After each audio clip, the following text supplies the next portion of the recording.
حضور کریم صلی اللہ علیہ وسلم نے فرمایا جمعے کا دن قیامت کی نشانی ہے. قیامت کا دن جس دن قائم ہوگا جمعہ ہی ہوگا. آج جمعہ تفریح کا دن ہے، آج جمعہ جوئے کا دن ہے، آج جمعہ شراب پینے کا دن ہے، آج جمعہ کھیل تماشا بے حیائی بدماشی کا دن لوگوں نے بنا لیا ہے. ایک ہمارا ماحول ہے، آپ ذرا توجہ فرمائیں. جمعے کے دن فلموں میں رش ہے، جمعے کے دن سینما کے ٹکٹ کا رش ہے، جمعے کے دن VCR بہت زیادہ چلتے ہیں، جمعے کے دن ٹیلی ویژن پہ بڑا رش ہوتا ہے، جمعے کے دن بدماشی ہے، جوا ہے، بے حیائی، زیادہ سے زیادہ بے حیائی جمعے کے دن ہوتی ہے. حالانکہ حضور کریم صلی اللہ علیہ وسلم نے فرمایا جمعے کے دن ایک گھڑی ایسی آتی ہے جو مانگو وہی ملتا ہے. جس حال میں کچھ کوئی مشغول ہوگا وہی اس کی زندگی کا مستقل ذریعہ بن جائے گا. کون سمجھائے تمہیں؟ کس کے اندر طاقت اور جرت ہے کہ قوم کے دھارا پھیر سکے اور قوم کے رخ کو پھیر سکے؟ کون پھیر سکتا ہے؟ اس لیے قرآن کریم نے بار بار للکارا اور فرمایا افلم یہد لہم کما اہلکنا قبلہم من القرون. اکڑنے والوں، بدماشی کرنے والوں اور بے غیرت کمینوں، بعد آؤ. جب میرا قہر جوش میں آئے گا پھر ایک دو کو نہیں، پھر بستی کی بستی، ملک کے ملک اجاڑ کے رکھ دوں گا. افلم یہد لہم کم اہلکنا قبلہم من القرون.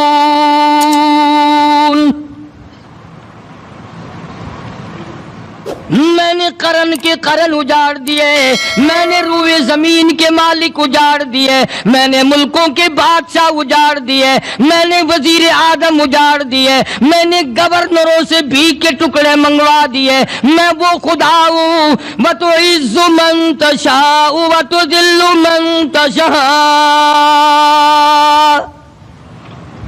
بِيَدِكَ الْخَيْرُ إِنَّكَ عَلَى كُلِّ شَيْءٍ قَدِيرٌ.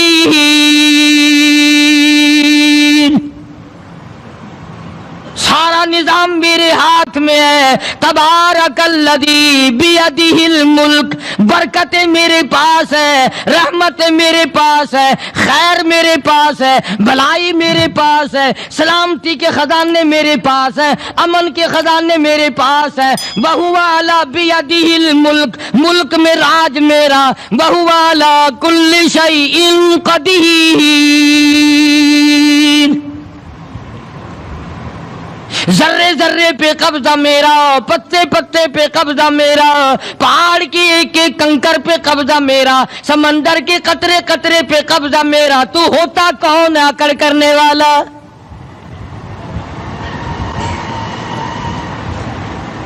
غور نہیں کرتے، سوچتے نہیں ہیں کہ کلام الہی ہمیں کیا بتانا چاہتا ہے.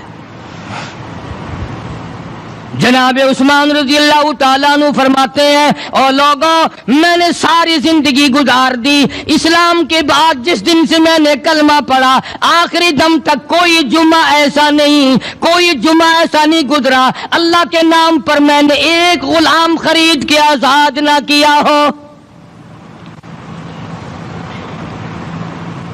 پہلے لوگ بھی جمعے کے دن درود پاک کی کثرت کرتے تھے، خیرات کیا کرتے تھے کہ 8 دن کا کفارہ ہو جائے،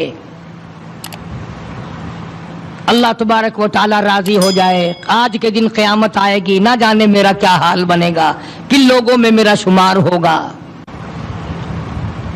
مدنی کریم صلی اللہ تعالی علیہ وسلم کا دربار لگا ہوا ہے، مجلس ہے آقا مدنی صلی اللہ علیہ وسلم کی. وہ کتنے مقدروں والے جوان تھے جو اپنے محبوب صلی اللہ علیہ وسلم کی مجلس میں بیٹھتے تھے. وہ کتنے خوش بخت اور خوش نصیبے والے لوگ تھے جو اپنے آقا کے سامنے بیٹھتے تھے. حضور کریم صلی اللہ علیہ وسلم نے فرمایا مجھے 3 چیزوں سے بڑی محبت ہے، 3 چیزیں بڑی پیاری لگتی ہیں، 3 چیزیں دنیا میں بڑی مرغوب ہیں مجھے. فرمایا ایک نماز میری آنکھوں کی ٹھنڈک ہے.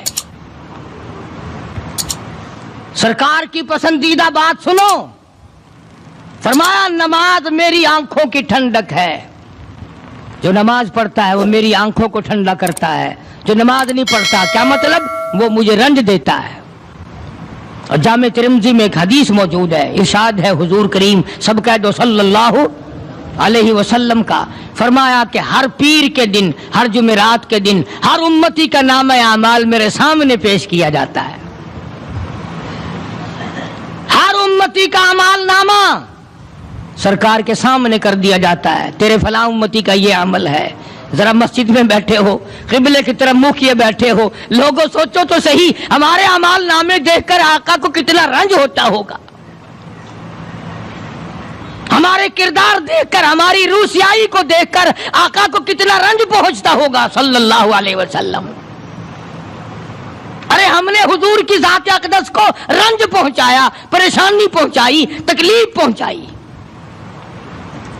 پرواہ نہیں کرتے نمازوں کی، نوجوان بھی بوڑھے بھی حج کر کے بھی نماز پڑھتے لوگ، اور اب تو ویسے بھی دانا بینا لوگ ہیں۔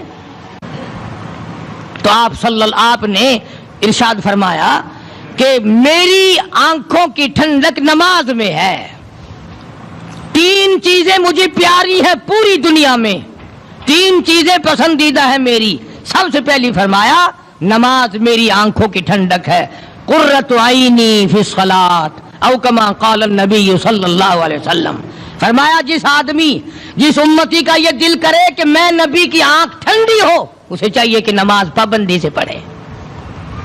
دوسرا فرمایا وفادار عورت مجھے بڑی پسند ہے، حضور کریم صلی اللہ علیہ وسلم نے فرمایا وفادار عورت، ہائے ہائے ہماری ماؤں سے زیادہ وفادار کون ہوں گی؟ جناب عائشہ صدیقہ رضی اللہ تعالیٰ عنہ فرماتی ہیں کالی کملی والے کے گھر میں 3 مہینے چولہے میں آگ نہیں جلتی تھی۔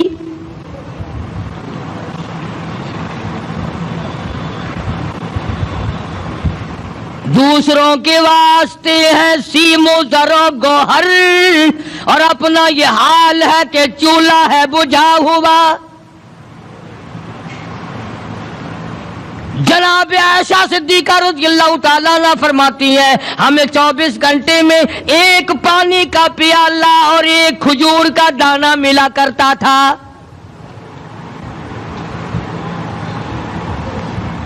کبھی اپنی ماہوں کی خوراک تو دیکھو، خرچہ تو دیکھو، اور اگلی بات سنو تو حیران ہو جاؤ۔ جناب عائشہ صدیقہ رضی اللہ تعالیٰ عنہ فرماتی ہیں اس پیالے اور کھجور کی قدر بھی تب ہوئی جب وہ بھی نہ ملی۔ پیسوں کو برباد کرنے والوں، بے قدری کرنے والوں، ذرا سوچو تو صحیح کہ کیا گھر ہے محمد عربی سب کہہ دو صلی اللہ علیہ وسلم کا۔ اسی گھر سے خیر و برکت ملی صحابہ کرام کو، لیکن دنیا نہ تھی، بلڈنگ نہ تھی، کوٹھی نہ تھی، بنگلہ نہ تھا، چہل پہل نہ تھی۔ اچھا ایک بات اور آج یاد کر کے لے جاؤ، یہ تو مجبوری ہوئی نا، یہ تو ایک مجبوری ہوئی، پریشانی ہوئی، محتاجی ہوئی کہ پانی کا ایک پیالہ اور ایک کھجور کا دانہ ملتا تھا۔ اور اگلی بات سنو تو حیران ہو جاؤ، مجبوری اور چیز ہے، اختیار سے کرنا اور چیز ہے۔ جناب فاروق اعظم رضی اللہ تعالیٰ عنہ کی حکومت ہے، عائشہ صدیقہ رضی اللہ تعالیٰ عنہ کا سال کا خرچہ 12,000 روپیہ بوری میں بھر کر حضرت عمر نے حضرت عائشہ کے گھر پہنچا دیا، لو تمہارا یہ سال کا خرچہ آ گیا۔ سال کا خرچہ حضرت عمر رضی اللہ تعالیٰ عنہ نے جناب عائشہ صدیقہ رضی اللہ تعالیٰ عنہ کے پاس بھیجا۔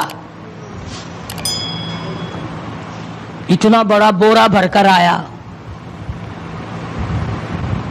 اللہ غنی، بجائے خوش ہونے کے، بجائے مچلنے کے، بجائے فخر کرنے کے، اپنی خادمہ سے فرمانے لگی، حضرت عائشہ خادمہ سے فرمانے لگی میں نے تو اپنے محبوب صلی اللہ علیہ وسلم کے پیٹ پہ پتھر دیکھے میں نے تو کالی کملی والے کو فاقے کرتے دیکھا. خادمہ سے فرمانے لگی اس بوری کے اور میرے درمیان میں کپڑا لٹکا دے, میری آنکھ دیکھنا گوارا نہیں کرتی, میری آنکھ دیکھنا بھی گوارا نہیں کرتی. اس نے کپڑا لٹکا دیا. اس کے بعد خادمہ سے فرمانے لگی مدینے میں اعلان کراؤ جس کو خیرات چاہیے وہ عائشہ کے دروازے سے آ کے لے جائے رضی اللہ تعالیٰ عنہا. سارے مدینے میں اعلان ہو گیا خیرات لینے والے آ جاؤ. ایک اور بات تھی اس وقت میں, ضرورت مند جاتا تھا, یہ نہیں کہ ٹیبک میں ہزاروں روپیہ پڑا ہوا پھر بھی مانگ کے کھانا ہے, جیب میں ہزاروں روپیہ پھر بھی مانگنا ہے, پلے سے نہیں کھانا. کہ جتنے بھیک مانگے ہیں نا بھیک مانگنے والے, 1 کروڑ روپیہ دے دو انشاءاللہ شام کو پھر بھی مانگے گا. اس کے مقدر میں بھیک مانگنا ہے. اسے فرمانے لگی کچھ نہیں ہے. وہ خادمہ کہنے لگی کچھ نہیں ہے. اب وہ خادمہ کہنے لگی کہ اگر 1 ٹکے کا گوشت منگوا لیتی تو تم بھی اپنا روزہ کھول لیتی, گوشت سے میں بھی کھا لیتی. کیا جواب دیا اما عائشہ صدیقہ رضی اللہ تعالی عنہا نے؟ فرمانے لگی اب تانا دینے سے کیا فائدہ, تو نے اس وقت یاد کیوں نہیں دلایا؟ اس لیے میں نے یہ واقعہ سنا دیا کہ پہلی بات سن کر کے تو آپ لوگوں کے دل میں بھی یہ بات آئی ہے نا کہ جی مجبوری ہے, چوری تو وہ کرنے سے رہی بیچاری.